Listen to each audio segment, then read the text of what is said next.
Before we can hop on this film look bandwagon and fully partake of this 2383 Kodak film look, we've got to make sure our camera settings are set properly. Let's go with the gray card, set a custom white balance in our camera. I'm using the GH4 on this one, but this works on any camera. Point the camera at the gray card, hit set, and we're good to go. Are there other ways to do this that people are probably going to point out in the comments? Absolutely.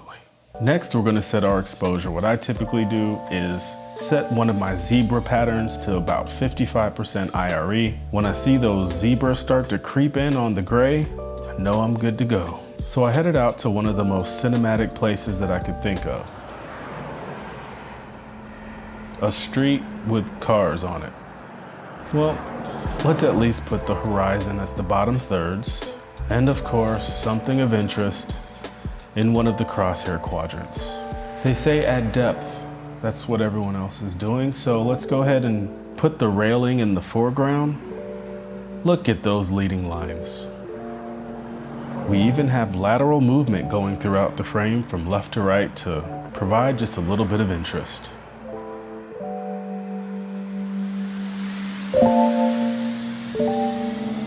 By the way, this is not a pink shirt. It's salmon. Salmon. The goal for today is to not try. I guess we could have took out the Pocket 4K and just decimated these scenes here, but I think this'll do just fine. Well, I am using a Tiffin black satin with a variable ND, but I'm thinking that a black satin filter isn't gonna fix the skittish colors on the GH4, so this will be a good test.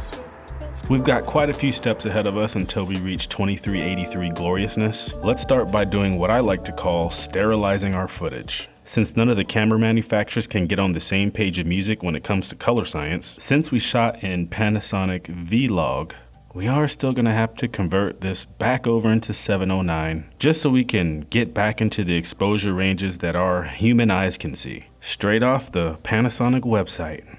No surprises here. Okay, under our exposure curves, let's set a black point. I don't think this is too foreign of an adjustment. Let's do the same thing on the high end. And right here looks about good. Let's go ahead and label this first node 709. And would you look at that? Here is with the 709 conversion, and here's without. All right, let's balance out this image here. If you look on YouTube, there's probably 1,267 different ways to balance out a scene. Look, I know we can adjust the lift, gamma, and gain on the RGB channels and get more precise. And what do? I just click on the eyedropper and just put it on something white. But I'm lazy. Maybe I should retitle this video, The Lazy Man's 2383. Click here. Drag some color space transform onto this next node, label it transform, and let's finish this video. Because I can't wait to tell you who's sponsoring it, which is a perfect time to thank the sponsors of this video.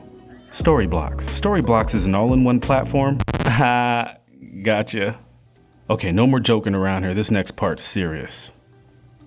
Input color space, sRGB, input gamma, sRGB, output color space, Rec 709, and output gamma, you guessed it, you probably didn't, but it's Cineon Film Log. Way back when I was stupid 2 months ago, this is what I used to do.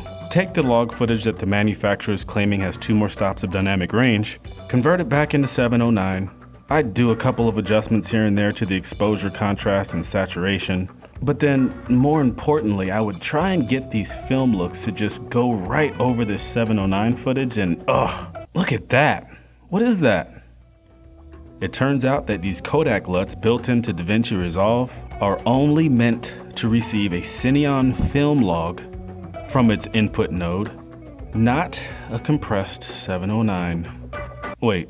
Is that why you haven't been using them? So after we've changed our output gamma to Cineon film log, Now we can apply any one of the three Kodak 2383 LUTs that are built into Davinci Resolve. You can choose between 55, 60, or 65. Drag this node all the way to the end of the node tree and label it Film or Film LUT or 2383 or whatever you'd like to name it. Next, we're going to hit Shift S. All this does is make another node in front of that last node. Label this one Adjust because we are going to have to make some additional exposure corrections. For this part, you're really just going to have to kind of play around. You can mess around with the lift gamma or gain or the offset. I just look at where most of the information is at on the waveform within the exposure curve correction, and wherever I see the most information, I pick a point right before it and I just drag it down until the footage looks good. I can hear the chatter in the comments below already. Here's what everything we've done looks like so far.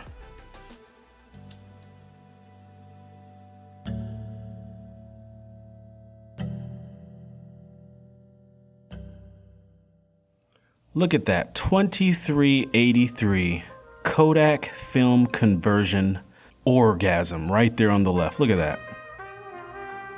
Okay, in all seriousness, we can really start to see the similarities in hues. We could even pull out the old vector scope for some of you skeptics out there and check out those beautiful blue and browns. Here's what 2083 looks like here on this scene.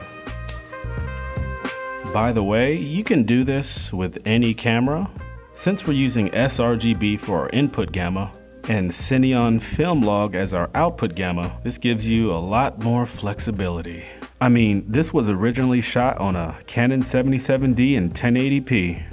And wouldn't you know, it survived the 4K upscale just fine. I mean, at this rate, do you really need a camera that shoots 4K? You know, I guess it always comes down to which look you prefer. And you know what? How dare you prefer one look over the other one?